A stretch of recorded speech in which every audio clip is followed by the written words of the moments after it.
Donc là, on est en direct.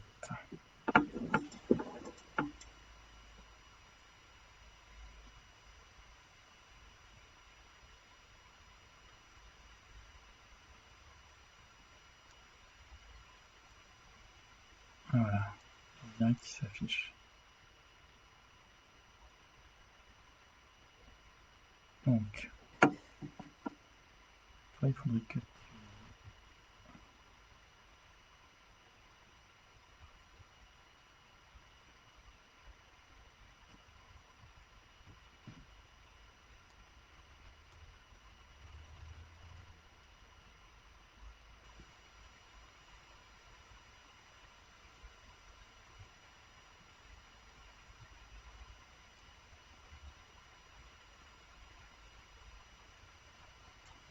On décale.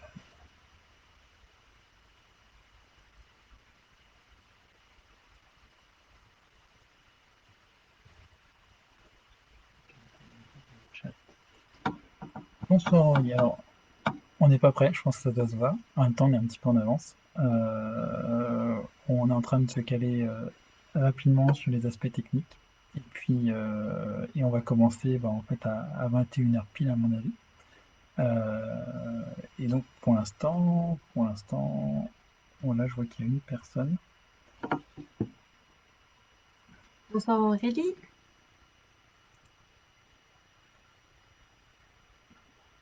Et comme il est pas 20h, on va attendre.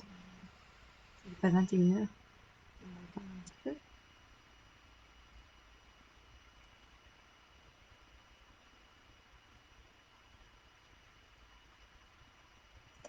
Ah, on a Laetitia et Christophe qui nous ont rejoints aussi, ainsi que Martine.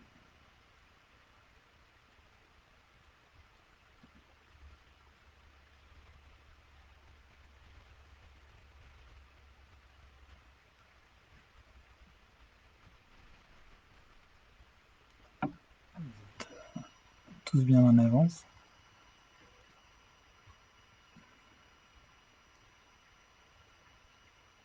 Ah, on a Thomas aussi, en revenant. Eh bien, bonjour Thomas, bonjour Martine, bonjour Laetitia, Christophe.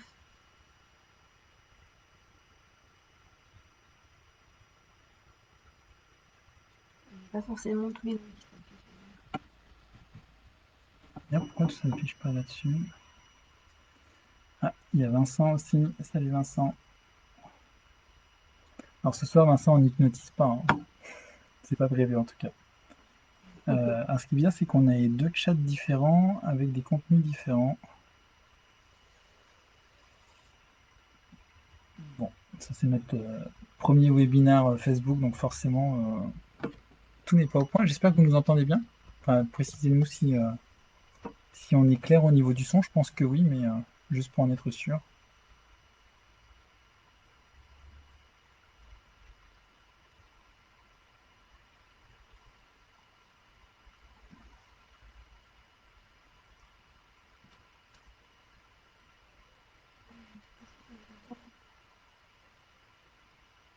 Geneviève qui nous rejoint également. Oui.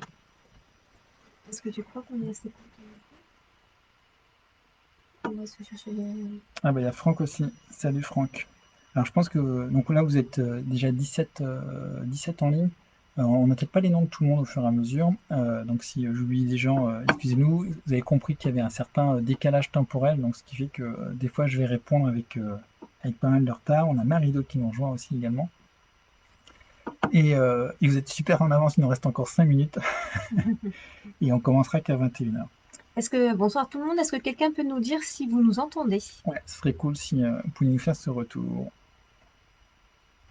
Il faut qu'on prenne des micros.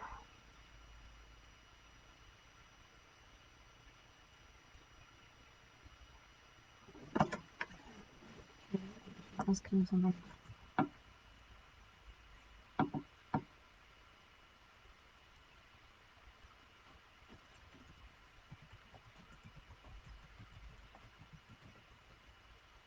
Image au top, nous dit Greg. Merci Greg. J'avais posé la question. Super, merci. Bon, bah, c'est cool si le son et l'image sont au top. Eh ben, dans 4 minutes, on sera prêt. Je pensais pas qu'on serait prêt si vite. On est arrivé avec pas mal d'avance pour tester un peu le matos et être sûr qu'on serait bien. On a installé des super spots pour que vous nous voyez bien ça se voit pas trop à l'écran, mais en fait, on a plein les yeux là. On est vraiment sous le feu des projecteurs. Bah, merci de ton retour, Vincent, surtout venant d'un professionnel comme toi. Ça me rassure de savoir qu'on est à peu près OK. Vincent travaille à fond. Voilà. Et encore 3 petites minutes. On a Sybille qui nous a rejoint également.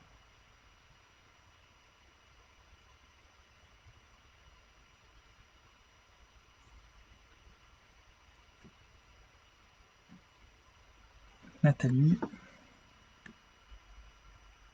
C'est très curieux qu'on ait deux voix différentes. Bonsoir Fred. Tu peux prendre sur peut-être ton téléphone pour nous voir.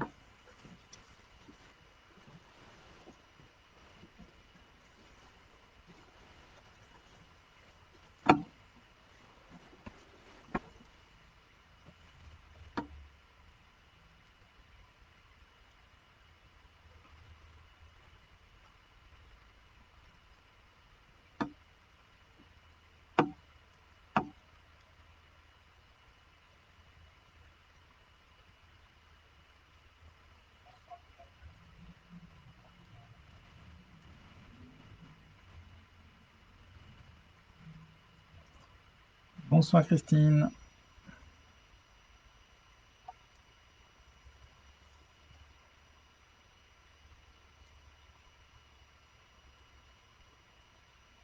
Bon, cela dit, vu qu'il y a à peu près 1 ou 2 minutes de décalage, bonsoir Anne. On va pouvoir commencer maintenant, parce que de toute façon, le temps qu'on commence, pour eux, ce sera la bonne heure. Donc c'est parti. Bonsoir tout le monde. Bonsoir à tous et bienvenue dans ce Facebook Live. Alors, je me présente pour ceux qui ne me connaissent pas. Donc, je suis Elisabeth Greffier et je suis accompagnée de Sylvain Brosset qui va se présenter un petit peu plus dans quelques minutes. Donc, bienvenue dans ce Facebook Live du Centre d'hypnothérapie régionale d'Orléans, Ecologos, où le thème de la soirée porte sur le confinement, sur notamment tous les soucis que le confinement a pu remonter ou a pu amplifier. Et puis également, parfois, ça a été source de bonnes résolutions, ce confinement également. Donc, comment les garder, ces bonnes résolutions? Donc, on verra tout ça au cours de cette conférence. Pour ceux qui ne nous connaissent pas ou peu, donc nous sommes le centre d'hypnothérapie d'Orléans, situé à côté de la patinoire, où nous avons les cabinets de consultation, car nous sommes une équipe d'hypnothérapeutes, et puis nous avons également nos salles de formation, car nous sommes organisme de formation, notamment pour des formations autour de l'hypnose, de l'auto-hypnose, de l'hypnose envers les autres, également de la mémoire. Et ce centre existe depuis maintenant 5 ans. On a fêté nos 5 ans pendant le confinement, justement. Enfin, du coup, on l'a même pas fêté d'ailleurs. Non, du coup, ça n'a même pas été fêté. Non. On fêtera les 10 ans. Eh bien, Sylvain, est-ce que tu veux te présenter un peu plus? Du coup, tu t'es présenté toi en particulier aussi? Ah oui, c'est vrai. Donc, pour la petite histoire, pour mon parcours, en fait, j'étais manager dans des grands groupes pendant une grande partie euh, de ma carrière professionnelle, hein, qui a duré plus de 20 ans, on va dire, où j'ai découvert les outils, bien sûr, de communication pour aider les équipes à communiquer entre elles, et puis aussi par rapport au bien-être des personnes que j'encadrais.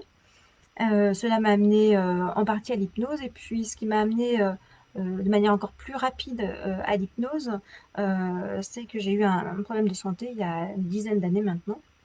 Et avec l'auto-hypnose, maintenant je gère cette maladie depuis 10 ans.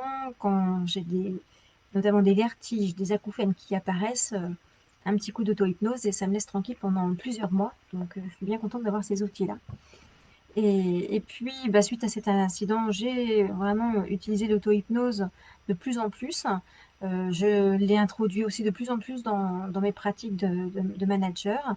Et puis j'ai décidé à un moment donné de me consacrer complètement à cette activité, à toutes ces activités autour de l'hypnose, du bien-être, à la fois pour les particuliers, comme le centre qu'on a ici, mais on intervient beaucoup en entreprise dans le cadre de la qualité de vie au travail.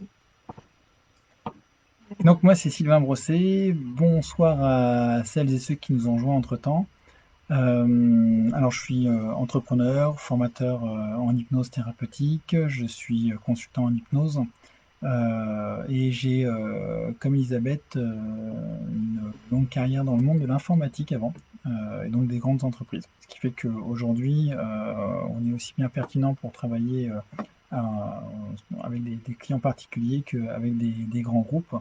Et donc je remercie s'il y a certains de nos clients et grands groupes qui nous regardent ce soir pour leur confiance. Je pense qu'il n'y a pas forcément besoin d'en savoir beaucoup plus sur moi. Est-ce qu'on rentre directement dans le vif du sujet? Eh bien oui, pourquoi pas. Donc, comme je le disais à l'instant, le sujet la thématique de cette soirée est consacrée à les maux ou troubles qui ont été soulevés ou aggravés par le confinement depuis quelques jours ou quelques semaines maintenant, où nous avons repris notre activité à la fois au sein du cabinet d'hypnose pour les consultations individuelles, mais on a pu également reprendre des formations, alors à distance, sous forme de webinaire au début, et puis petit à petit maintenant, on commence à les faire en présentiel. Donc, nos clients, nos stagiaires ont pu nous évoquer un certain nombre de problèmes qu'ils ont rencontrés pendant le confinement. J'ai moi-même également participé à pas mal de réunions avec la Chambre de commerce, avec divers organismes, des sociologues, des psychologues, etc., par rapport à tous ces problèmes qu'a généré le confinement au sein des familles. Et ce qui nous a semblé important, de pouvoir apporter notre aide pendant le confinement, ce qu'on a fait un petit peu, enfin ce qu'on a essayé de faire au mieux, notamment en proposant des séances guidées d'auto-hypnose sur des thématiques comme la sérénité, comme faire du sport sous auto-hypnose, rebooster sa confiance, pouvoir dormir la nuit, etc. Et parmi le top 10 des problèmes qu'on a pu nous remonter, ou qu'on a pu vivre aussi, comme tout un chacun, ce sont tout ce qu'on gère derrière la famille du stress, de toutes les tensions, les angoisses qui ont pu être soulevées. Donc, ces angoisses, ça peut être ont pu être pour ceux qui étaient confinés. Alors, certains se sont retrouvés seuls chez eux, d'autres en famille, et c'est pas toujours évident d'être toute la journée pendant de nombreuses semaines ensemble. D'autres ont eu à gérer aussi le télétravail, en plus de l'école à la maison pour certains d'entre vous.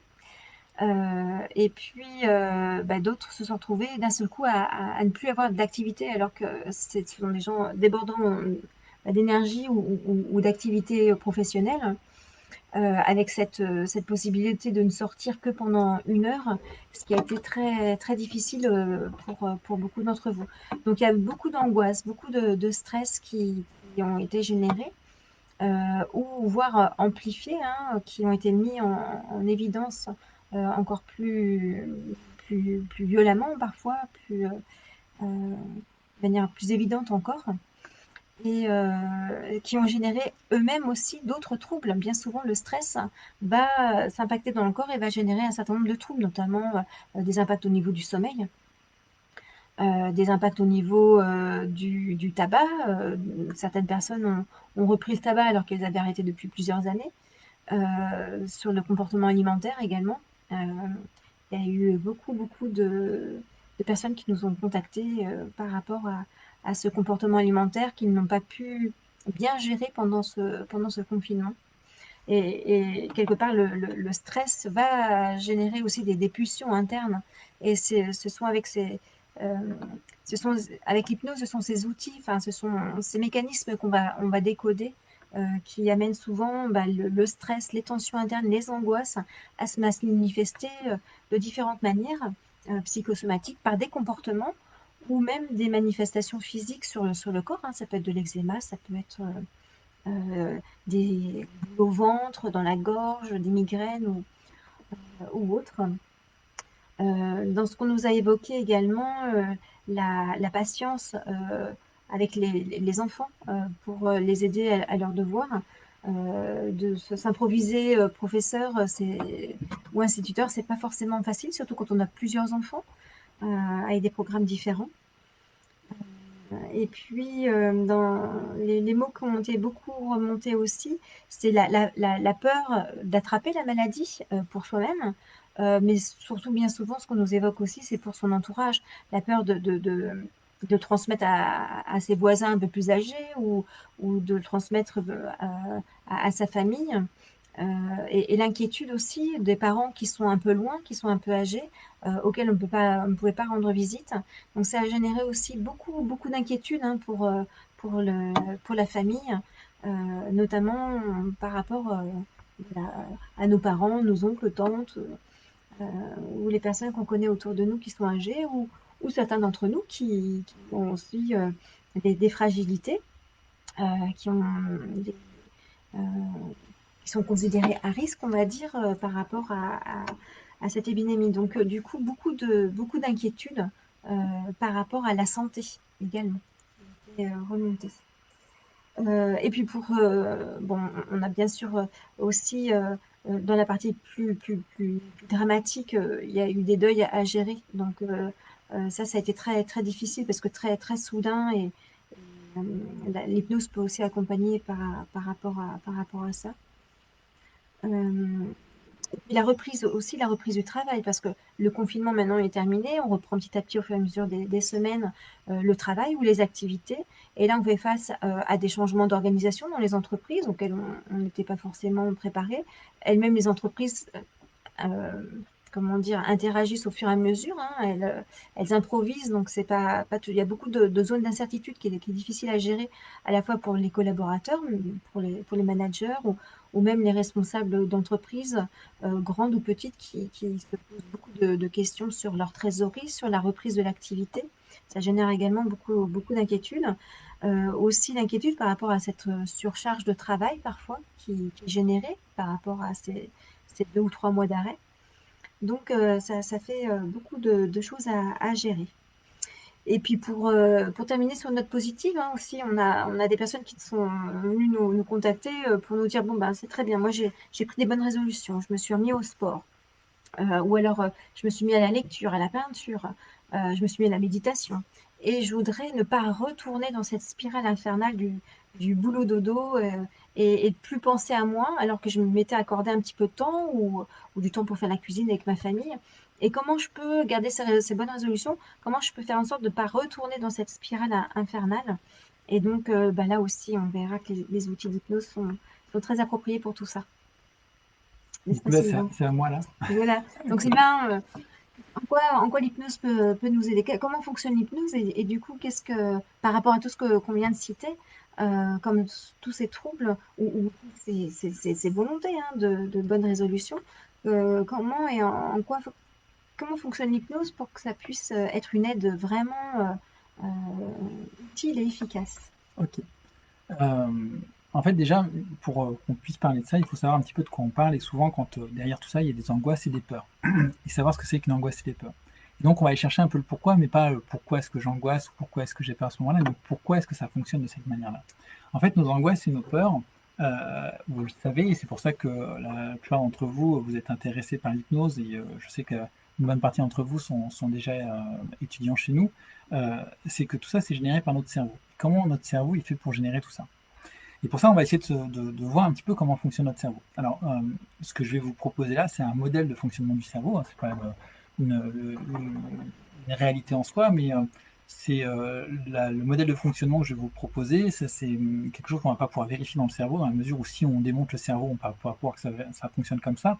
Un petit peu comme si on essayait de trouver la musique dans une chaîne IFI, on aurait beau essayer de la démonter, la chaîne IFI, on ne trouvera pas la musique. Donc la musique est une fonction du cerveau. Et là, je vais vous parler de plusieurs fonctions que peut avoir notre cerveau.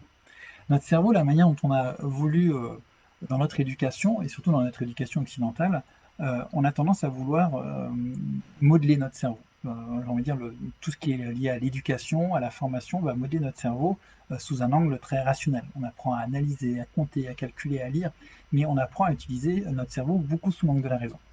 Et c'est une très bonne chose pour plein de choses, notamment parce que la raison, ça nous permet de faire notre boulot au quotidien, ça nous permet de gérer notre quotidien, de gérer nos enfants, de faire toutes ces choses-là.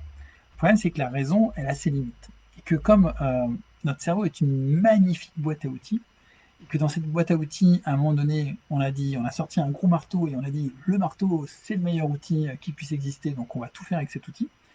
Eh bien, on a tout fait avec la raison. Et on a essayé de voir tous les problèmes qu'on pouvait rencontrer avec la raison. Et ça paraît raisonnable de voir tous les problèmes qu'on rencontre avec la raison.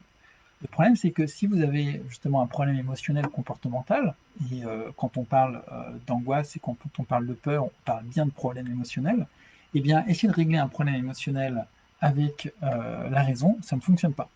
Et c'est exactement comme essayer de visser une vis avec un marteau, bah, vous allez pouvoir défoncer la vis, mais vous n'allez pas forcément pouvoir visser à ce moment-là. Donc on voit qu'on a des outils qui ne sont pas adaptés. Et le truc, c'est qu'à un moment donné, il faut qu'on se rende compte que la raison n'est pas adaptée pour tout. Si vous êtes très en colère, si vous êtes très énervé pour quelque chose, il ne suffit pas que quelqu'un vienne vous expliquer par A plus B pourquoi ça sert à rien d'être en colère, pourquoi ça sert à rien d'être énervé, pourquoi ça va servir à rien pour la suite pour que ça vous calme. Limite, ça va peut-être vous énerver un peu plus. Dans d'autres cas, et mes étudiants connaissent bien cet exemple que je donne souvent, mais si vous avez une phobie de quelque chose, prenez une phobie des araignées ou d'une souris, eh bien en fait, le fait que on, on ait très très peur, on ait cette phobie, eh bien ça ne se raisonne pas. Il suffit pas de dire à la personne, non mais regarde, la souris, tu peux l'écraser, elle est toute petite, tu risques rien, c'est pas elle qui va te manger, ce serait plutôt l'inverse. Donc elle doit certainement avoir beaucoup plus peur que toi. Et bien du coup, même si le discours est raisonnable, ça ne change strictement rien à ce que peut ressentir la personne. Enfin, attention, n'écrasez pas les souris, hein, c'était juste pour l'exemple, on est d'accord. Donc la raison a toutes ses limites. Et par contre, on a un autre outil dans notre cerveau qui est extrêmement puissant, mais qui est peut-être plus puissant sur certaines choses que la raison, c'est l'imagination. Alors l'imagination, quand on en parle comme ça, moi, quand effectivement j'étais plus jeune, l'imagination, on me disait que c'était bien pour les artistes ou c'était bien pour raconter des histoires, on prenait ça très très à la légère. Le problème, c'est que la plupart du temps, quand ce que j'appelle moi faire des nœuds au cerveau, quand on angoisse, on se fait des peurs et autres, eh bien, ces peurs, elles sont souvent le fruit de notre imagination. Euh, que au quotidien, si vous habitez dans la jungle et que vous côtoyez des serpents, des migales ou des lions, et que quand vous êtes à proximité d'un lion, vous êtes dans un territoire où il y a plein de serpents, que vous ayez peur à ce moment-là, ça peut se concevoir. Pourquoi? Parce que potentiellement vous risquez votre vie. Mais regardez le nombre de fois où vous avez eu peur ces dernières années, même ces derniers mois ou ces derniers jours. Regardez le nombre de fois où on arrive à avoir peur, et pour des peurs pour des choses qui sont complètement futiles. C'est tellement futile que pour la plupart d'entre vous, alors je ne dis pas que toutes les peurs sont futiles, mais évidemment qu'il peut y avoir, quand on a la peur de perdre un Porsche parce qu'il est malade et à l'hôpital, ça se conçoit. Mais regardez les peurs qu'on peut avoir, la peur d'avoir faim, la peur de se faire virer, euh, la peur d'attraper chaud, la peur d'attraper froid, toutes ces peurs-là, alors qu'aujourd'hui, pour la grande majorité d'entre vous, si vous êtes là en train de nous regarder, c'est que vous avez un toit sur votre tête, c'est que vous mangez à peu près à votre faim, que potentiellement vous avez une activité et si vous avez suffisamment de matériel pour pouvoir nous regarder en ligne sur Facebook. Donc on est plutôt dans un cadre qui est ultra privilégié et ultra sécurisé. Euh, c'est assez rare qu'on risque notre vie au quotidien dans la société dans laquelle on est. Et malgré tout, c'est comme si on vivait très souvent la peur au ventre. Et cette peur, évidemment, elle est amplifiée avec les médias, surtout pendant la période du coronavirus, où c'était très compliqué d'avoir une approche qui était raisonnable, et donc du coup, parce qu'on avait des sons de cloche qui étaient complètement différents, on avait un cadre qui était très compliqué à suivre, on avait des directives ça a commencé par rester chez vous mais allez voter, ce qui fait que beaucoup de gens ont eu du mal à s'y retrouver au milieu de tout ça et à comprendre où est-ce qu'ils devaient aller. Et le fait d'être dans cette incertitude, le moindre danger va prendre beaucoup, beaucoup de place dans notre tête. Alors, là, il faut que je parle de cette notion de danger. Qu'est-ce qu'un danger et qu'est-ce qu'un risque? Parce que souvent, on mélange beaucoup les deux. Le danger, par exemple, si vous vous trouvez devant un lion, le danger, potentiellement, c'est de vous faire manger. C'est assez grave. Mais si vous vous trouvez devant un lion, même s'il n'a pas mangé depuis 3 jours, mais qu'entre vous, il a une grille parce qu'il est dans un zoo, du coup, si le danger il est aussi important, le risque, lui, il est beaucoup plus faible. Parce que ça veut dire qu'il faut que le lion il arrive à passer la grille. Et donc, vous avez effectivement, vous êtes proche de quelque chose qui est extrêmement dangereux, mais le risque est extrêmement faible. Quelque chose qui, surtout avec les vacances qui arrivent, s'il y en a certains qui partent en vacances, notamment qui prennent l'avion, je sais qu'on a beaucoup de gens qui viennent voir pour les peurs de l'avion. Alors, l'avion, on sait que la peur n'est pas rationnelle, mais comprendre pourquoi cette peur, elle se construit. Quand on parle de l'avion et quand on parle de ce qui peut se passer en avion, effectivement, le danger, s'il se passe quelque chose de mal, le danger, c'est qu'on s'écrase. Et si on s'écrase, c'est la mort quasi assurée. Donc, c'est extrêmement dangereux comme outil, un avion. Le truc, c'est que, alors j'ai vu une statistique il n'y a pas très longtemps, je crois que c'est sur 60 millions de vols par an, il y a 10 accidents. Est-ce qu'on peut en dire autant de la voiture? Je ne suis pas sûr du tout. Et donc, du coup, euh, le risque en avion, il est excessivement faible. Potentiellement, vous avez quasiment autant de risques que dans les ascenseurs. J'exagère peut-être un peu, mais il est excessivement faible. En traversant la route. Par contre, en traversant la route, il est beaucoup plus Mm. important. Mm. Théoriquement, on devrait avoir beaucoup plus peur de traverser la route que de prendre l'avion. Mais néanmoins, c'est l'avion. Parce qu'on voit tout de suite la finalité de ce qui pourrait se passer s'il y avait un problème avec l'avion.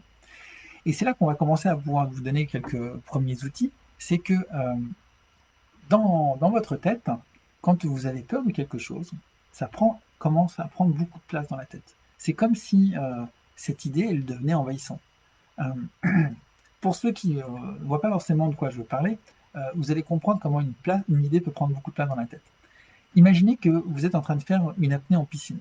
Vous nagez tranquillement, etc. Et là, vous pouvez penser au temps que vous allez pouvoir tenir sous l'eau, vous allez pouvoir penser à votre liste de courses que vous allez acheter après la piscine, vous allez pouvoir penser à ce que vous voulez.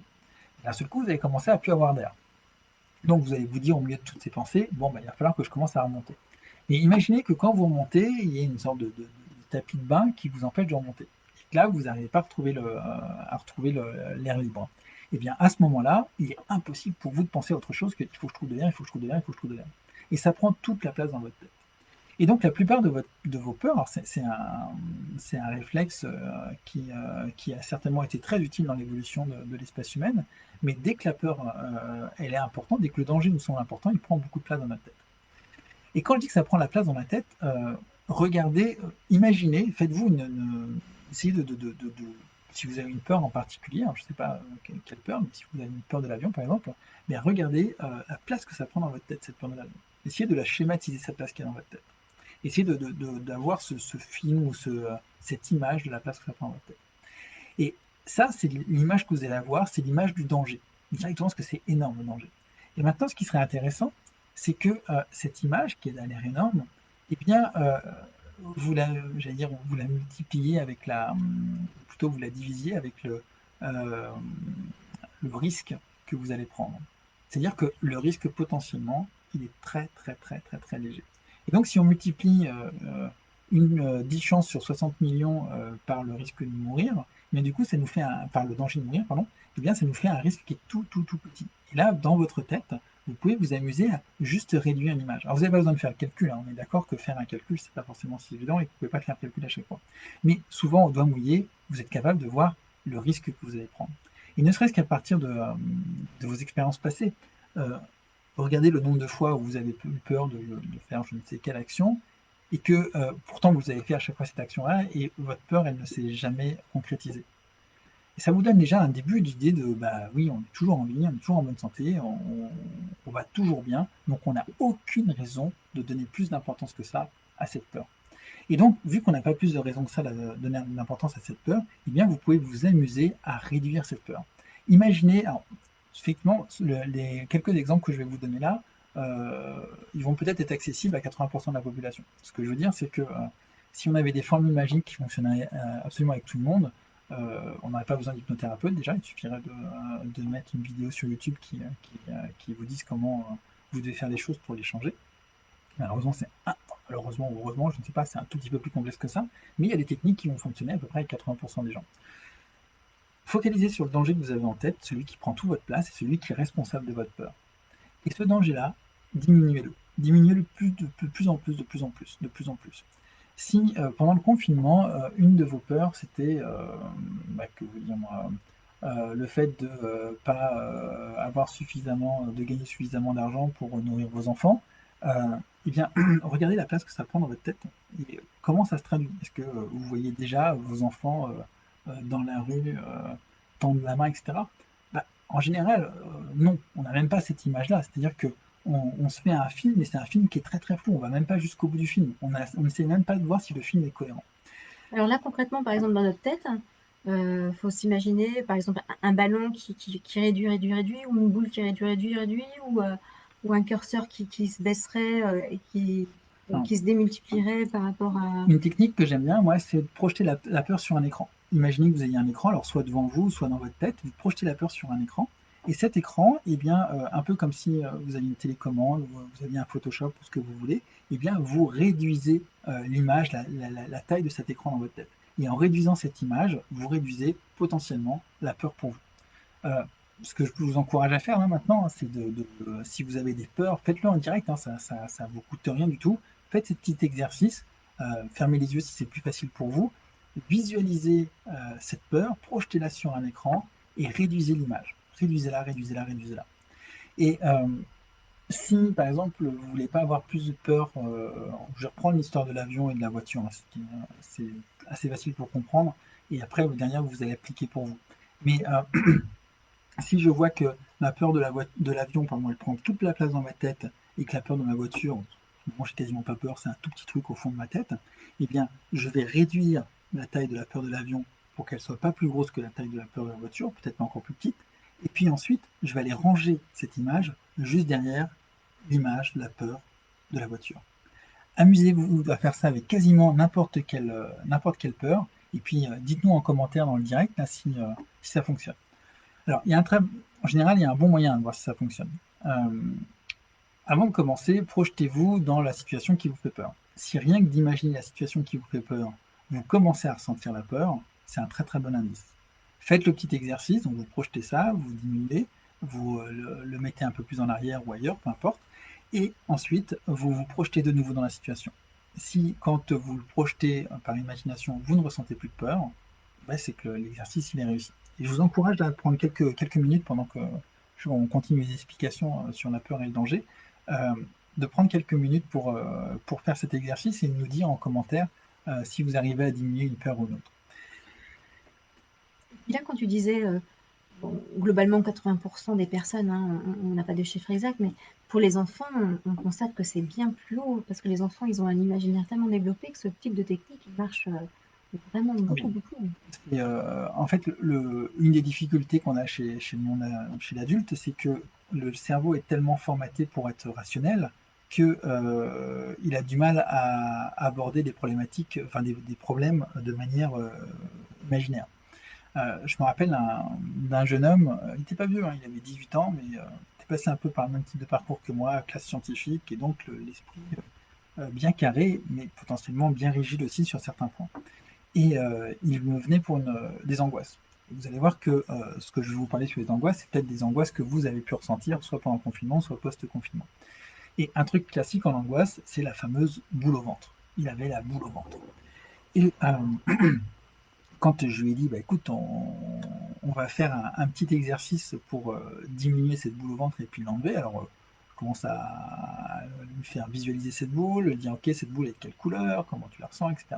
Et puis on utilise quelques petites astuces pour qu'il aille voir la boule et puis qu'il travaille dessus pour qu'il la diminue, etc. Un petit peu comme on a fait avec les écrans tout à l'heure, mais un peu plus subtil que ça.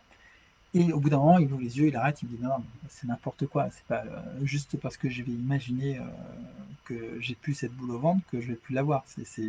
Ça fait aucun sens pour moi de faire ce type d'exercice. Et je lui dis mais cette boule au ventre, hein, c'est une boule qui est réelle ou c'est une boule que tu imagines? Parce que si c'est une boule qui est réelle, effectivement, je suis pas la bonne personne. Ça veut dire qu'il va falloir trouver un chirurgien qui a un scalpel, etc., qui va t'ouvrir le ventre et qui va sortir cette boule du ventre. Mais si cette boule, c'est pas une boule réelle, mais qu'elle est juste le fruit de ton imagination, avec quoi d'autre tu veux l'enlever qu'avec ton imagination? L'imagination, tout à l'heure, j'avais encore une jeune fille, elle avait 10 ans, et oui, sa psychologue qui lui disait que, bon, potentiellement, au potentiel, etc. Donc, je suis pas très fan des étiquettes comme ça, mais bon, au potentiel, et qu'elle avait beaucoup d'imagination, voire trop d'imagination. Et, et que du coup, ça la rendait parfois malade, pouvait la rendre malheureuse, ça pouvait la rendre angoissée, etc.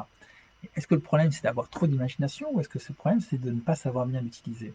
Si demain vous avez une voiture qui est très puissante, hein, et qui va avec vous écraser plein de piétons, le problème c'est que votre voiture est trop puissante, ou le problème c'est que vous ne savez pas l'utiliser? Et on ne va pas interdire les voitures puissantes sous prétexte que une personne ou deux ne sait pas les utiliser. Donc l'idée, ça serait plutôt d'apprendre à tout le monde à utiliser ces outils-là. L'imagination, nous on vous encourage, surtout si vous avez des enfants, à apprendre vos enfants à utiliser leur imagination de manière euh, le plus couramment possible et sur la moindre occasion. Pourquoi? Parce que quand on commence à faire de l'imagination, on est déjà quelque part dans une relation hypnotique. Parce que depuis tout à l'heure, je vous parle d'imagination, je vous parle de risque, je vous parle de danger, mais je vous ai toujours pas parlé d'hypnose. Qu'est-ce que ça a un rapport avec l'hypnose? Et en fait, une relation hypnotique, ça va être une relation où potentiellement on va mettre une partie de notre esprit critique, de notre esprit rationnel. C'est comme si on mettait de côté. Ça ne veut pas tout à fait dire que cet esprit rationnel, on l'a complètement endormi, mais c'est juste que cet esprit critique, il va se taire un peu, il va faire OK, je laisse la place. Alors il va laisser la place dans plusieurs cas, hein. Il va laisser la place quand à un moment donné l'imagination va trop s'enflammer. Et souvent ce que je dis que la peur finalement c'est juste de l'imagination qui s'enflamme. Et auquel cas, ben, là, vu que ça brûle, notre esprit critique il recule et toute la place est donnée à l'imagination. Mais dans certains cas, c'est une sorte de deal qui est fait entre l'imagination et la raison. Quand vous regardez un film fantastique comme Bilbo le Hobbit, si vous regardez ce film-là et que toutes les 2 secondes vous vous dites mais c'est n'importe quoi ce film-là, le Hobbit ça n'existe pas, les orques ça n'existe pas, les elfes ça n'existe pas, comment est-ce qu'on peut faire un film comme ça, c'est n'importe quoi, puis en plus il y a de la magie, mais n'importe quoi. C'est impossible de regarder un film comme ça. Si vous connaissez des gens qui sont un peu comme ça, très rapidement, vous avez envie de leur dire attends, tu te casses et puis tu me laisses regarder mon film tranquillement. Eh bien là, on est dans quelque chose d'assez similaire. C'est-à-dire que à un moment donné, euh, notre imagination, notre raison vont se mettre d'accord pour dire attends, le temps du film, tu me laisses regarder le film. On sait que c'est pas vrai, mais tu me laisses regarder le film. Et je voudrais que tu y crois suffisamment pour pouvoir me laisser ressentir des choses. Ce qui fait que quand vous regardez un film comme Bambi, même si vous savez que c'est un dessin animé, même si vous savez que c'est une histoire inventée de toutes pièces, Moi, bah ça me vous fait pouvez. pleurer. Ça fait pleurer. Oui, Ah, bon, voilà. à chaque fois. Et pourtant, tu sais que c'est faux. Mm. Alors l'exemple que je donne souvent, c'est pareil, hein, c'est le DiCaprio dans Titanic. Vous pouvez être triste à la fin, mais vous savez très bien que vous allez le retrouver dans plein d'autres films. Vous savez pertinemment qu'il est dans une piscine avec des écrans verts, et pourtant ça vous touche. Et si ça vous touche, c'est que ça fait appel à votre imagination. Et que votre imagination, elle, eh bien, elle va impacter vos émotions. Et c'est là tout quelque part, un des secrets qu'il faudrait que, je ne sais pas si on peut parler de secret, mais en tout cas, une des connaissances qui devrait être diffusée dès l'école maternelle quasiment, c'est d'apprendre à utiliser notre imagination pour pouvoir impacter nos émotions. Et ça peut fonctionner, je disais école maternelle, mais mon fils qui a 2 ans, l'autre jour, on va dans un endroit, il y avait un gros chien. Et il était effrayé par le gros chien. Pourtant, le chien était vraiment gentil, il n'y a pas de problème. Et puis du coup, moi je m'interroge, parce que du coup, toute situation avec lui, je le regarde sous mon œil, on va dire, d'hypnothérapeute et de voir comment fonctionne tout ça et tout ça. Et je me dis, mais c'est étonnant parce que il n'a jamais eu l'occasion d'avoir peur de chiens ou de rencontrer des gens qui avaient peur des chiens. Donc je me demandais où est-ce qu'il avait appris cette peur des chiens. Mais peu importe, il a cette peur des chiens, et puis à un moment donné, d'ailleurs, il dit à peur, à peur, à peur, qui se réfugie dans mes bras. Et là, je lui demande de mettre sa peur dans ma main. Je mets la peur dans ma main, et là, je la croque, je dis ah, j'ai mangé ta peur. Je dis attends, va voir le chien, fais un peur. Mais c'était une plus petite peur. Je dis ah, il en reste un peu, vas-y, donne-moi le reste de ta peur. Il m'a mis le reste de sa peur, j'ai croqué dans sa peur, j'ai montré que j'avais mangé sa peur. Je dis bah, maintenant, il n'y a plus de peur, tu peux aller voir le chien. Il est allé voir le chien. On n'est pas resté suffisamment longtemps pour voir si ça avait duré ou pas, mais du Non, coup, mais en tout cas, il pouvait le caresser. il pouvait le Enfin, caresser, il pouvait c'était... s'approcher de lui, il était tranquille. Et ça a pris quoi? 2 minutes, même pas? Une Ouais, minute? même Même pas, pas. ouais, même pas Mm. 2 minutes. Euh, Tout ça, ça nous montre quoi? Ça nous montre que on est d'accord que sa peur, il l'a pas vraiment mise, on est d'accord que je l'ai pas vraiment mangé. Et sauf que lui, il a imaginé que ça pouvait être vrai. Et d'imaginer ça, ça a suffi quelque part à générer, à supprimer cette peur. Alors définitivement ou pas, je ne sais pas. Et d'ailleurs, ça me permettra de faire une parenthèse pour dire que en hypnose, lorsqu'on va faire un changement grâce à l'hypnose, c'est pas un vaccin. Ça vous immunise pas d'avoir peur des chiens un jour, ou ça vous immunise pas de refumer un jour, ou tout ce que vous voulez. C'est pas un vaccin, c'est juste votre cerveau qui va apprendre les choses un petit peu différemment pour pouvoir vivre les choses un petit peu différemment. Donc cette imagination, elle est parfois débordante, et quand elle déborde et qu'elle s'enflamme, ben, elle peut être envahissante. Et que quand vous avez rien pour détourner votre attention, eh bien, ça va prendre toute la place. La technique que j'ai utilisée à l'instant avec la peur que j'ai croquée, c'est sensiblement la même technique que le bisou magique, que vous connaissez potentiellement tous. Cette technique du bisou magique, c'est une technique hypnotique par excellence. Euh, Lorsque l'enfant dit qu'il a mal, il y a des chances qu'il ait mal. Et même s'il n'a aucune raison d'avoir mal, parce que finalement il y a eu plus de peur que de mal, la peur peut générer le mal.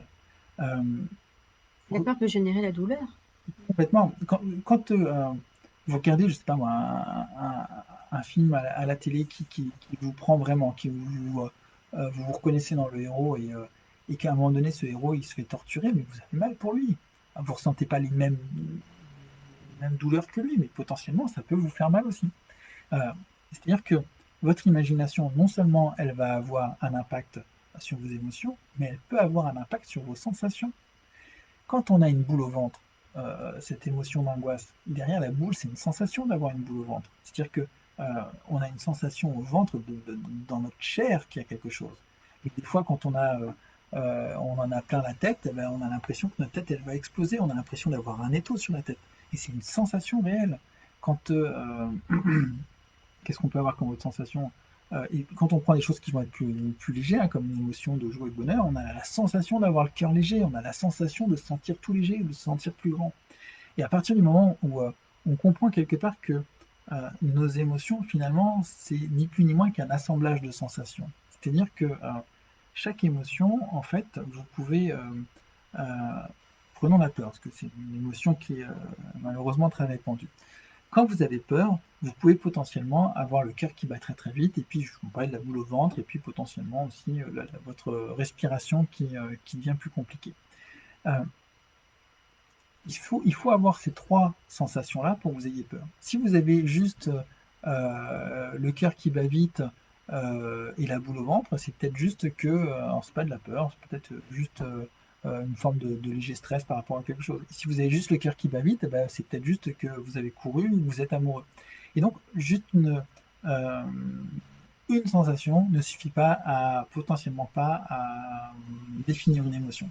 Et donc, l'idée, c'est d'aller arriver à chercher pour une émotion qui potentiellement serait négative, d'aller chercher euh, quelles sont les différentes sensations qui composent cette émotion.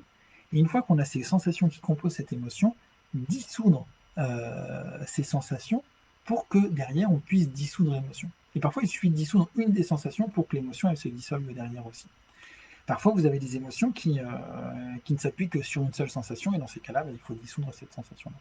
Inversement, si vous avez envie de retrouver un état où vous êtes bien, potentiellement un état comme vous pouviez l'être si vous étiez en pleine santé, en pleine forme avant le confinement, eh bien, je vous encourage, un peu comme on a fait l'exercice au tout début de la conférence, de faire cet exercice de retrouver un souvenir dans votre tête où vous êtes senti vraiment bien. Et juste en retrouvant ce souvenir-là, voir ce que ça vous fait. Est-ce que vous arrivez à retrouver ces symptômes de je me sentais bien à ce moment-là? Vous vous sentiez bien à ce moment-là, vous récupérez ces symptômes. Alors, j'appelle symptômes, c'est les différentes sensations, hein, c'est ça que j'appelle symptômes. Les différentes sensations de ce bien-être. Alors, je sais pas, moi, par exemple, ça peut être je me sens plus grand et j'ai l'impression d'avoir mon cœur qui est plein de lumière. On sait que c'est qu'une image. Parce que des gens, parfois, ont des difficultés à dire ça. C'est un peu ridicule de dire qu'on a son cœur plein de lumière, etc. On sait que c'est une image. Mais c'est juste cette sensation de je me sens grand, je me sens bien, je me sens rayonnant de l'intérieur. Eh bien, juste en ayant cette sensation qui va nous servir de modèle, on sait que l'ensemble des sensations, c'est le modèle pour se sentir en joie ou pour se sentir fier ou ce que vous voulez. Eh bien, avec ces modèles, il suffit de recopier ce modèle, comme faire un copier-coller sur un ordinateur. Vous allez faire en sorte que d'apporter, si c'est de la lumière qu'il faut à l'intérieur de vous, apporter plus de lumière. Alors, peu importe ce que vous trouvez comme stratégie ou comme solution pour apporter la lumière, trouvez un truc qui fasse sens pour vous. Si pour certains, ça va être de se ramener avec un bûcher et des flammes à l'intérieur, c'est très bien. S'il y en a qui préfèrent amener des spots avec des LED, ben c'est très bien. S'il y en a qui s'imaginent que ça va être de mettre des étoiles partout à l'intérieur, c'est parfait, peu Ou importe. du clair pour nettoyer, ou Voilà, si c'est noir et qu'à l'intérieur vous vous sentez tout encrassé et que la lumière elle passe pas, l'aspirateur vous pouvez imaginer des aspirateurs, des Karcher, comme dit Elisabeth, tout ce que vous voulez pour que ça puisse être nettoyé à l'intérieur. Et si vous avez besoin d'être plus grand, ben regardez comment vous faites pour être plus grand. Est-ce que c'est juste votre colonne vertébrale à l'intérieur qui est moins tassée, qui va se grandir? Est-ce que vous avez l'impression que c'est comme s'il y avait un fil sur la tête qui vous tirait plus haut? Peu importe ce que vous avez trouvé comme stratégie, l'idée ça va être de vous comment dire, ça va être de coller à vos sensations de base, de joie et bien-être, encore une fois, et de les réexécuter à l'intérieur de vous. Et comme ça, vous allez pouvoir retrouver ces sensations et revivre ces sensations. Et ce qui est important, c'est que ces sensations, à un moment donné, justement, elles soient plus importantes que les sensations qui étaient négatives. Alors, l'idéal, quand vous faites ce type d'exercice, si par exemple vous êtes angoissé et que vous voulez retrouver un état où vous vous sentez lumineux et joyeux, d'abord vous faites le ménage sur les sensations liées à l'angoisse et ensuite vous rajoutez les sensations liées à la joie. Parce que si vous mélangez les deux sensations, ça risque de faire un boulga qui n'est pas forcément des plus réussis.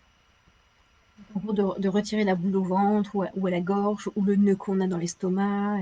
Et c'est vrai qu'avec ce qu'on appelle ces réifications, hein, l'imagination, on perçoit tout de suite au bout de quelques secondes ou quelques minutes, ben c'est extrêmement rapide, on voit ça tous les jours en cabinet, et bien les symptômes physiques du corps disparaissent. Nous, on voit arriver des personnes des fois complètement bloquées au niveau des cervicales, de la mâchoire, du dos, du ventre, etc. Et en quelques minutes, l'imagination a dissipé ce qu'il aurait fallu des doliprane et des doliprane pour essayer de dénouer un petit peu. Donc c'est vraiment très puissant. Je vais vous proposer un petit exercice d'imagination pour que on puisse illustrer ça en direct avec vous, pour que vous rendiez compte à quel point notre imagination peut changer quasi instantanément un sentiment. Euh, Imaginez que devant vous, vous ayez votre plat préféré.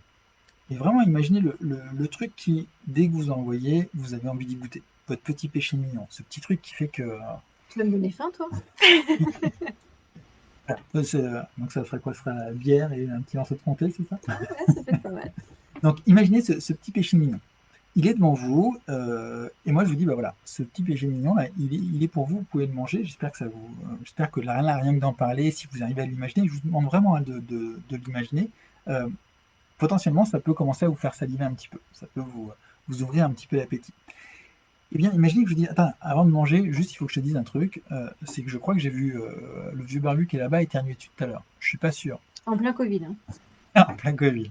Je crois que j'ai vu éternuer dessus. Même si il n'a pas changé du tout le plat sous vos yeux, c'est exactement le même. Et je vous dis, je crois, en plus je suis sûr de rien. Enfin, et puis ce monsieur, il a peut-être éternué juste à côté. Et puis ça se trouve, ce monsieur, il y a plein de gens qui peuvent éternuer tous les jours, ça ne me dérange pas. Mais je pense que pour une grande majorité d'entre vous, et je veux bien que vous mettiez sur le chat ce que vous en pensez, mais une grande majorité d'entre vous, instantanément, vous n'avez plus envie de manger votre petit péché mignon. Ça ne vous empêchera pas que si un jour vous en trouvez un autre ailleurs, vous ayez envie de le manger, mais celui-ci, instantanément, juste parce que vous avez imaginé, je ne sais pas quelle image exactement vous avez imaginé, mais juste parce que vous avez imaginé que quelqu'un est un dessus, eh bien vous n'avez plus envie de le manger. Et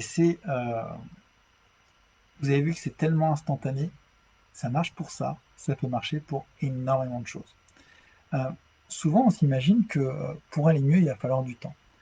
Euh, et pourtant, ça choque personne que d'une seconde à l'autre, on puisse se sentir très très mal. Ça choque personne. De, on peut être euh, se réveiller un matin en pleine forme, un beau soleil, des enfants merveilleux, on est bien, on est content, etc. Et d'un seul coup, on apprend une nouvelle et tout s'effondre à l'intérieur de nous. Tout s'effondre à l'intérieur de nous. Il a fallu une seconde, juste cette nouvelle, pour que ça s'effondre. Si ça peut s'effondrer comme ça, eh bien, en l'espace d'une seconde, pourquoi est-ce qu'on ne serait pas capable de tout reconstruire quasiment aussi rapidement? Qu'est-ce qui justifierait? Alors là, du coup, je vais repasser au niveau de la raison, et puis peut-être aussi imaginer que ça puisse être possible. Je crois qu'il y avait une très belle, je retrouve une très belle citation d'Einstein qui disait que la base de son travail, c'était l'imagination. C'est-à-dire que, pour vous dire, après je repasse sur ce que j'étais en train de dire, mais euh, la théorie de la relativité générale d'Einstein euh, dit l'avoir imaginé en s'imaginant justement chevaucher un rayon de lumière. Et à partir de là, il a imaginé ce qu'il pouvait vivre et ressentir, et à partir de là, il en a déduit des équations. Mais c'est l'imagination qui a déclenché tout, tout bah, tout ce savoir que l'on utilise aujourd'hui au quotidien, même si on n'en a pas forcément, on s'en rend pas forcément compte, mais il y a beaucoup de choses aujourd'hui au niveau technologie, au niveau confort qu'on peut avoir grâce aux travaux de ces physiciens. Donc l'imagination, à ce moment-là, elle est, elle est comment dire, elle est primordiale, si vous voulez.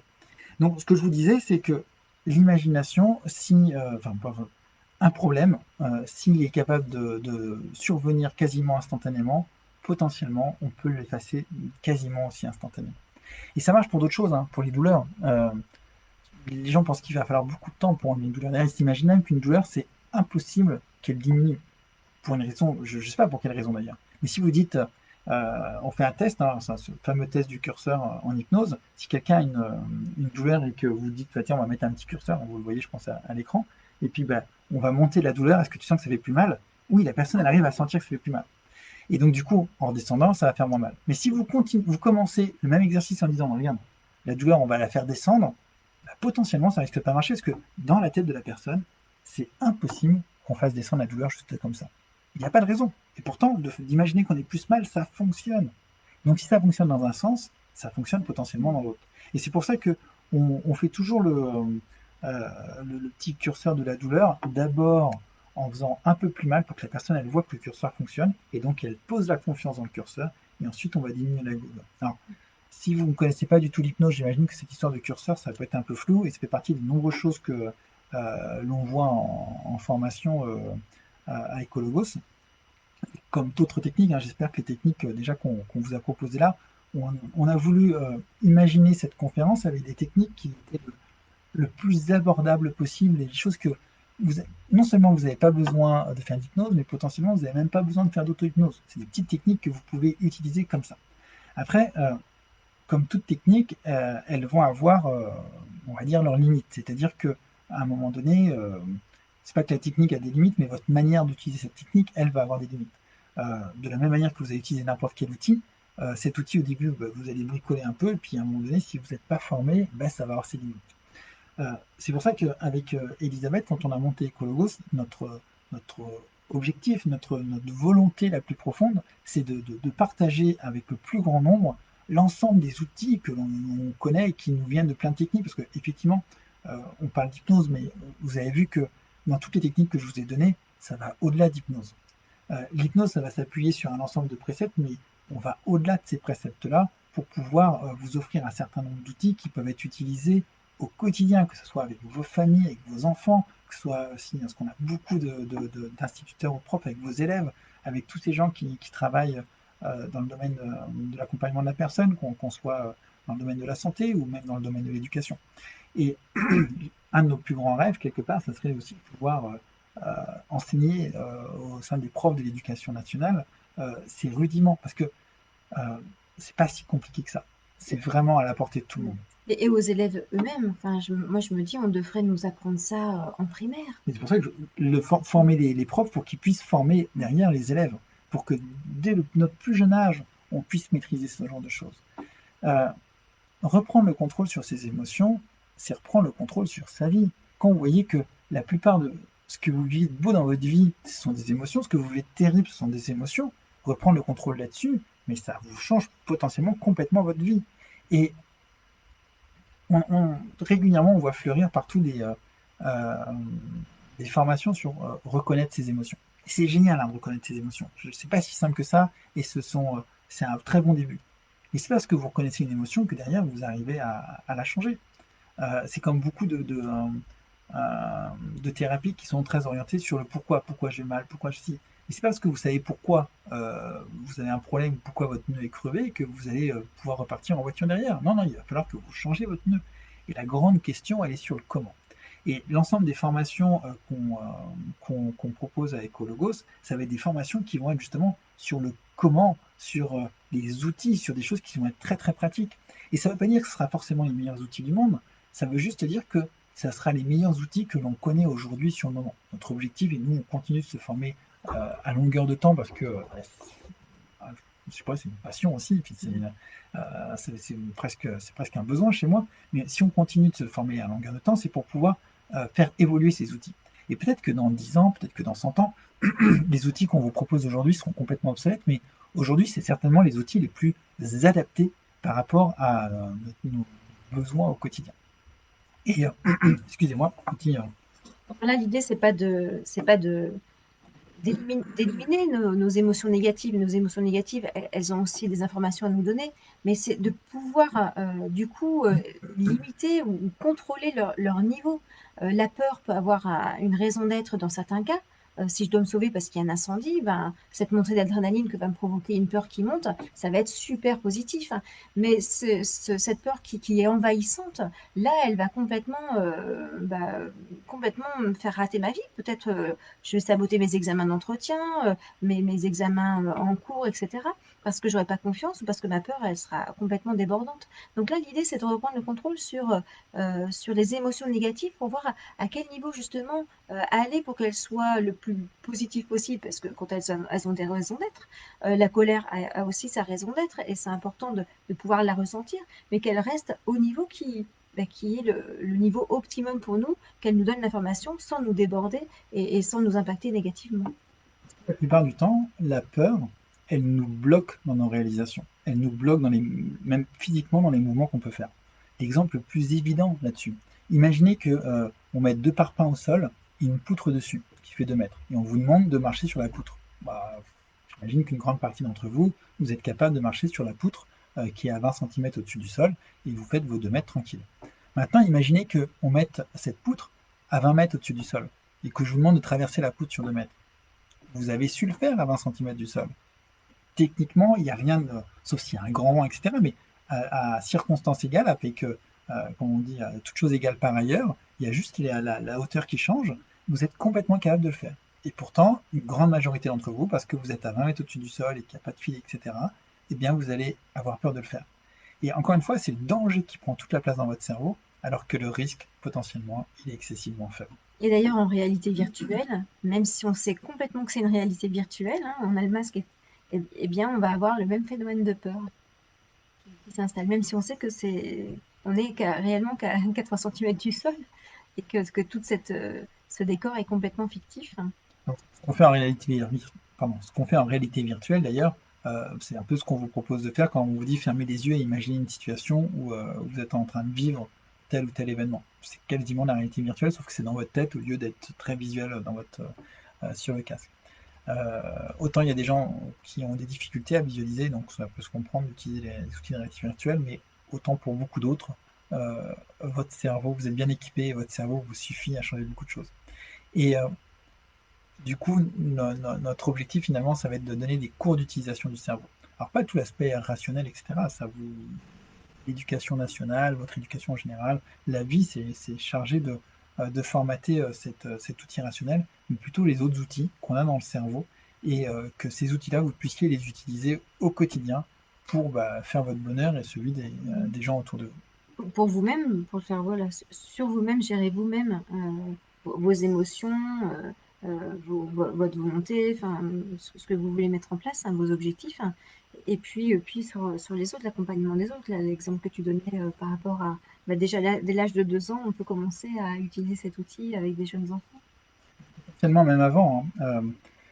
Euh, je voyais une phrase, je crois qu'hier ou aujourd'hui sur Facebook qui disait que, alors, je ne vais pas la redire aussi bien, mais grosso modo que quand un enfant a eu un problème ou une angoisse, d'abord il fallait envoyer les parents. Dites-vous que les enfants sont de telles éponges à émotions que toute la petite émotion que vous allez essayer de cacher, d'angoisse, de tristesse, de ce que vous voulez, bah, potentiellement vos enfants vont la capter et ça va être ça va être exprimé peut-être de manière beaucoup plus importante que vous, parce qu'il n'y a pas les filtres de je dois bien le tenir, je dois cacher ça, etc., etc. Tous ces filtres, ces codes sociaux, un enfant, un bébé ne les a pas forcément. Et donc, du coup, euh, ça va être beaucoup plus important chez l'enfant. Et si on doit retenir une chose de ça, c'est que euh, de travailler à votre propre bonheur, potentiellement même avant celui de vos enfants, mais c'est essentiel, parce que vos enfants, ils vont essentiellement apprendre à partir de vous. Et donc, si vous leur montrez, vous leur apprenez comment faire pour être heureux, c'est leur donner plus de chances, si pour vous c'est important évidemment, c'est leur donner plus de chances que eux soient heureux également. Voilà. Alors, clairement, je pense qu'on n'a pas répondu à toutes les questions sur les angoisses du confinement, mais l'objectif, c'était pas forcément d'y répondre à chacune d'entre elles, mais plutôt de vous donner des outils que vous puissiez adapter sur toutes ces problématiques. Et ça, vous avez bien compris, les outils qu'on vous donne là, ça va très largement au-delà du confinement. Ça va très largement, et je vois qu'il y a beaucoup de gens qui sont arrivés ces dernières minutes. Je vous encourage à reprendre au début de la conférence, alors peut-être pas les 10 premières minutes parce qu'il ne s'est rien passé les 10 premières minutes, mais au-delà de ça, je vous encourage à voir ce que on a donné au cours de cette conférence de nombreux outils. Et ceux qui sont là depuis le début, si vous pouvez marquer 2-3 messages pour ceux qui viennent d'arriver, et si vous pensez que les outils qu'on a donnés ont une utilité et sont importants, ces outils-là, non seulement on vous les offre de bon cœur, mais on vous encourage à les utiliser. On vous encourage à faire en sorte que ces outils deviennent votre quotidien pour que vous puissiez être plus heureux et plus épanoui. Et puis là, ces exemples, on les a donnés sur des facteurs de stress ou de douleur, comme on évoquait. Bon, bien sûr, la douleur, hein, c'est après avoir fait un examen médical, hein, évidemment. Mais on peut utiliser ces techniques, elles sont tout autant efficaces pour améliorer ses performances, pour continuer à maintenir ses bonnes résolutions, pour dévier ce mécanisme intérieur de procrastination ou autre. Donc, par exemple, ceux qui l'ont utilisé beaucoup et qui l'utilisent beaucoup, ce sont les sportifs, hein, pour améliorer leur performance, pour améliorer leurs objectifs. Donc, tous ces outils sont là à la fois pour gérer les émotions négatives, mais aussi pour améliorer nos performances, aussi pour atteindre des objectifs. Et ça serait dommage de ne pas profiter aussi de ce volet-là, de ces techniques, pour compléter son bien-être et puis ce qu'on a envie de mettre en place dans notre vie et plus subir en fait.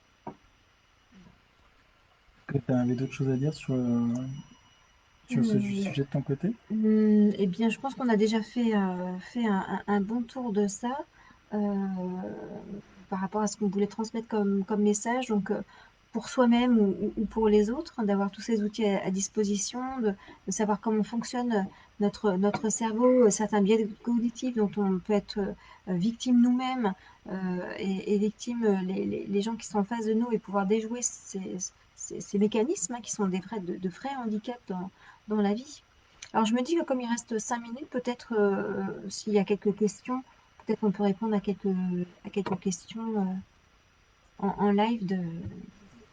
Le truc, c'est comme on a 2-3 minutes d'écart, le temps qu'ils entendent les questions, Ah oui, c'est pas très fluide pour ça. c'est vrai qu'on a moins de minutes d'écart. Par contre, ce qui pourrait être intéressant, c'est que vous nous disiez si vous avez aimé ce type de conférence, si ce type de conférence, vous aimeriez en voir plus souvent ou non. J'ai vu qu'il y avait beaucoup de nos stagiaires et beaucoup de nos clients, donc je vous remercie beaucoup d'être venus. Si vous êtes curieux de ces outils-là, ben, on a les prochaines, c'est pas pour tout de suite, hein, mais je préfère vous informer maintenant, on a les prochaines formations en hypnose en technicien, c'est-à-dire les cours des bases pour l'utilisation du cerveau qui commenceront en septembre prochain. Vous avez toutes les informations sur notre site. Ne perdez pas trop de temps pour vous inscrire. Pour ceux qui voudraient aussi, on donne encore sur des stages d'un week-end euh, des stages d'hypnose pour faire un peu comme Mesmer, enfin, plutôt l'hypnose rapide, pouvoir faire ce qu'on appelle des inductions rapides. Et ça aura lieu le week-end du 10-11 ou quelque chose comme ça, 10-11 juillet. Oui, là c'est plus pour de l'hypnose de spectacle, du divertissement. Pas que du divertissement, parce que ça peut être intéressant, ne serait-ce qu'en confiance en soi, ça permet Oui. d'apprendre pas mal de choses. Mais bon, ça n'a pas des vertus thérapeutiques telles que ce qui nous anime, comme pour l'hypnose les techniciens en hypnose. Et puis, on a régulièrement aussi des stages d'auto-hypnose. Alors, je pense que le prochain, il doit être quasi complet, non? Le 4 juillet, oui, il reste plus beaucoup de place. Donc quasi complet, et après ce sera donc au mois de Ça septembre, je sera crois. au mois de septembre, oui. Euh, Savoir aussi que pour les formations, par exemple les formations techniciens, d'en parler à votre employeur, ou en tout cas faut savoir que pour les salariés ou les demandeurs d'emploi, il y a beaucoup de prise en charge par les OPCO, les organismes financeurs, et comme on est organisme de formation et puis qu'on a pas la labellisation parce qu'elle n'est pas encore en place, mais au niveau national. Mais en tout cas, on a les enregistrements qu'il faut pour se faire financer les formations. Donc, n'hésitez pas aussi à revenir vers nous si vous êtes salarié ou demandeur d'emploi pour qu'on ouvre un dossier de financement. Bien souvent, ils sont acceptés, donc autant en profiter. Et on va même être transparent, c'est que non seulement pour vous ça vous coûte rien, mais nous ça nous arrange. Pourquoi? Parce que on a tellement à cœur de partager l'ensemble de ces connaissances qu'aujourd'hui les formations qu'on vous offre, en fait, on les vend quasiment à perte. Et que quand elles sont financées par les OPCO, on les vend au prix normal. Et donc on peut gagner de l'argent que grâce aux formations qu'on a avec les OPCO. Donc plus vous vous faites former, plus vous gagnez, enfin plus vous faites financer vos formations, meilleur c'est pour vous et meilleur c'est pour nous. Donc on vous encourage vraiment à utiliser ce type de technique. Parce que les employeurs financent hein, pour la formation des salariés.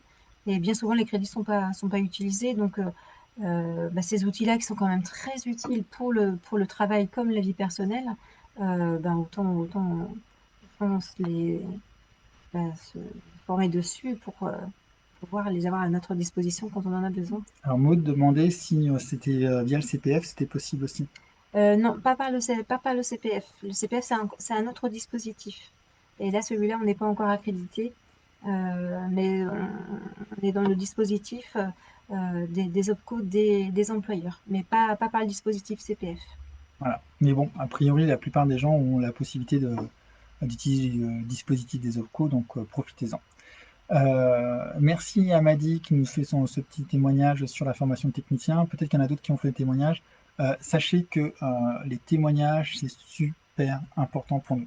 Euh, Évidemment, comme n'importe quelle entreprise, le Covid nous a bien amoché, on va dire ça comme ça, et que il faut qu'on relance aussi de notre côté la machine pour arriver à pouvoir continuer à vous offrir ce service qu'on aime vous offrir, à vous accueillir dans les locaux que la plupart d'entre vous connaissent, etc. Donc, comme le disait au début Elisabeth, on est au boulevard Jean Jaurès, pas très loin de la cathédrale, La patinoire. la patinoire, pardon, il fait tard, pas très loin de la patinoire. Alors, aujourd'hui, vous allez avoir un peu plus de mal à nous trouver parce qu'il y a des travaux juste devant. Donc, vous regardez où il y a une grue et on est vraiment mais juste au pied de la grue. On ne peut pas être plus au pied de la grue. Donc, on est vraiment au pied de la grue.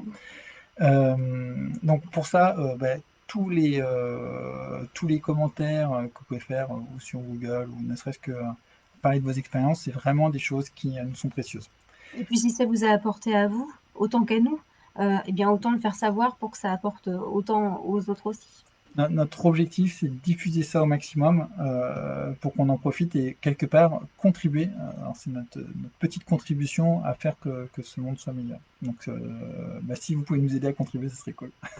Voilà. Du coup, on va clore ici. Hmm. Bon, merci à toutes et à tous pour votre écoute, pour votre attention. Alors en même temps, vous n'avez pas trop le choix parce que il y a que moi qui pouvais parler grosso modo Hmm. à Elisabeth, mais vous pouviez pas forcément répondre. Après, je pense que si vous n'avez pas plu, il y en a beaucoup qui seraient partis. Donc merci beaucoup pour ça. Merci à Euh, vous tous. et puis laissez-nous des messages, soit en commentaire, soit ailleurs, et puis dites-nous si vous attendez d'autres choses, des choses particulières, et puis nous, ça nous permettra d'avoir des éléments pour potentiellement une prochaine conférence. Dites-nous un thème que vous voudriez qu'on aborde, et que ce soit autour des émotions, du ressenti, des comportements aussi, parce que j'ai pas beaucoup parlé de comportement aujourd'hui, du cerveau, ou de l'hypnose, ou toutes ces choses-là. Eh bien, nous, on sera attentifs à ça, et puis ça nous donnera des idées pour une prochaine conférence. Voilà. Belle soirée à tous. Je vous souhaite un très bel été avec plein de soleil et plein de belles choses pour vous. Bye. Je sais pas si